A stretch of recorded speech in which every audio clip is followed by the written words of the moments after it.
Hi, my name is Barbara Patterson. I'm a Dallas native. I lived in Dallas all my life. Today, I am going to share a story about my sister who is an organ donor. Her name is Lois Bryant. So, my parents, Charles and Doris Lewis, had 7 children. My sister Lois was number 6 of 7, and 3 girls and 4 boys. And we just grew up loving the Lord and worshiping and serving God with not my dad, but my mom made sure that we went to church as children. The things that my sister loved to do, she loved to cook, she was very organized, she loved family, and most of all, she loved God and her 2 girls, Tia and Casey.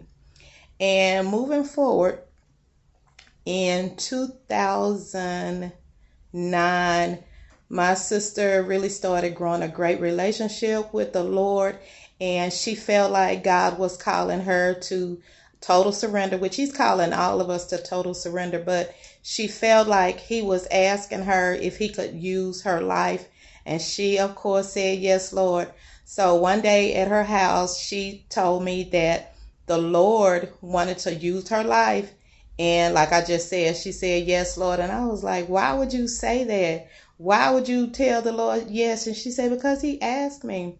Moving forward. So that was August 2009. August 2010, the church that I attended at that time was Crossroads Covenant in DeSoto, Texas. And we had been praying for different needs, and one of our church members needed a heart transplant, and his name is Tom. And after a weekend of prayer, my sister, doing praise and worship, she just laid her hand on her chest and she said, "I feel like God is going to bless Tom with a heart." And I said, "I know," because we had been praying for Tom, and not just Tom. We were believing miracles for just different people, because what would happen is you could put your prayer request up on the wall, and we would just pray like a 24-hour prayer. We don't do that anymore, but because of COVID, but it could come back. So I'm praying that we could start that again to see the miracle signs and wonders. So here's the miracle. So after the prayer 24, my sister came to church and praise and worship was going on. And the praise and worship leader, her name is Janet, was singing "I Give Myself Away." And right in the middle of praise and worship, Tom is to our right, and we're in the center of the church. And my sister just leaned in and she said, "Net." And my middle name is Annette. So my whole family calls me Net. And she said, "Net, I feel like God is going to bless Tom with a heart." And I said, "I know. I feel it too." So Thursday, the same week, I get a phone call that would change the lives of my whole family, that my sister had suffered an aneurysm. So that Thursday, my family, we rallied to the hospital, and I'm believing God because I believe in prayer. But prior to my sister's transitioning, she said that when I'm on life support, don't pray for me, I'll be gone. And that when I get to the hospital, that's exactly what's going on. My sister is on life support. And not at that particular moment, but as I was signing for the helicopter to take her to from Charlton Methodist Hospital, which is in Dallas, and she went to Methodist, the big Methodist hospital, which is on Colorado. So they care flighted her there. And then as I got in my car and was just trying to pull myself together, not really worried. I don't know why I wasn't worried, because I had peace that surpasses all understanding. But as the helicopter left, I remember the conversation. She said, "When I'm on life support, I'll be gone," and, telling me not to call anybody.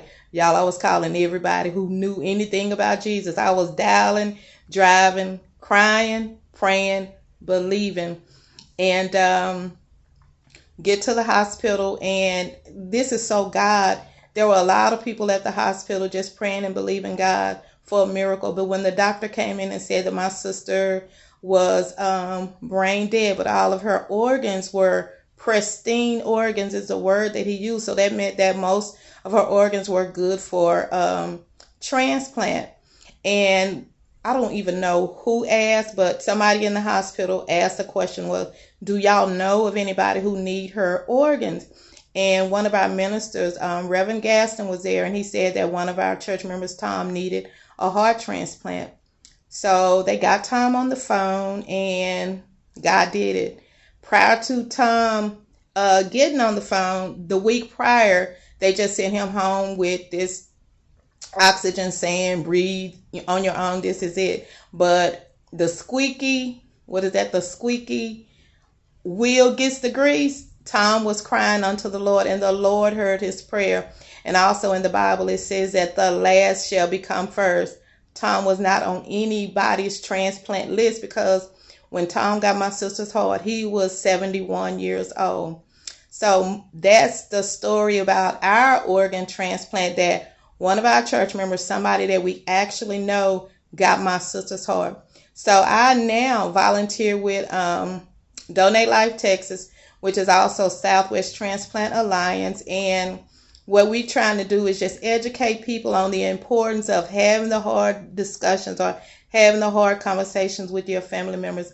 I don't quite know, because I was talking to one of my nieces, and she's like, I think my mom was an organ donor. I'm not sure. We don't know, but us as a family, if we can help anybody at the end of life, we wanted to do that. And so we made a decision together as a family for my sister to be an organ donor.